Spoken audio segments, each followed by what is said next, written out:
Okay, hey, Don Mogine here with tips from MotoPro. Today at Highlands here we're going to talk a little bit about the teeing ground and options that we have on the teeing ground. Number one is the tee boxes are set at approximately 12 to 15 feet apart.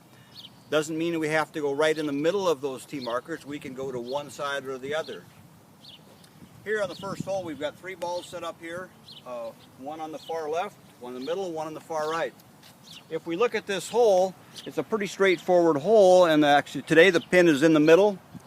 But what I want you to see is if I go over to this one way over to the right, I've got some limbs of this tree that could get in the way of my golf ball. And depending on where the pin is at, if the pin is way over on the left, the more farther left I go, the more that bunker comes into play. So I've got the option of however I want to choose to tee this golf ball up. In today's case, I would go from the middle to this side. We've all been in the rough where we've been near a tree and go, gosh, if I would have just been 3 feet over to the left here, I'd have a shot. In the tee box, it gives you that option. You do have the option to move left and right. Now suppose this was a par 4 and I had out of bounds all the way down the right side of that fairway.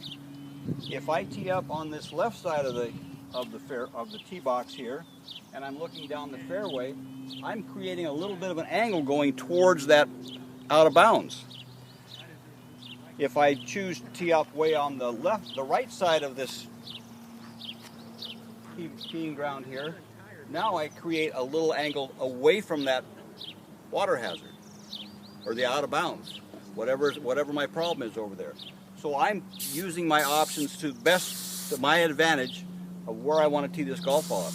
Also, if I fade the ball, I'm not going to want to go to the left side here and have it fade right into the out of bounds. I'm going to go to the right, let my fade work for me. So a ball that is the same shot with those two positions, the one on the right is going to be a playable shot, as opposed to the one on the left is probably going to be a reload with an out of bounds and a penalty. So some little options like that, you know, in around the golf, what we're trying to do is move the golf ball around as best we can to get our scores down. And by thinking about what our options are, and the only thing that ends up mattering at the end of the round is what that little number I put down in the score for that particular hole. So use the tee box to your advantage, move it left to right, and I think you'll improve your game.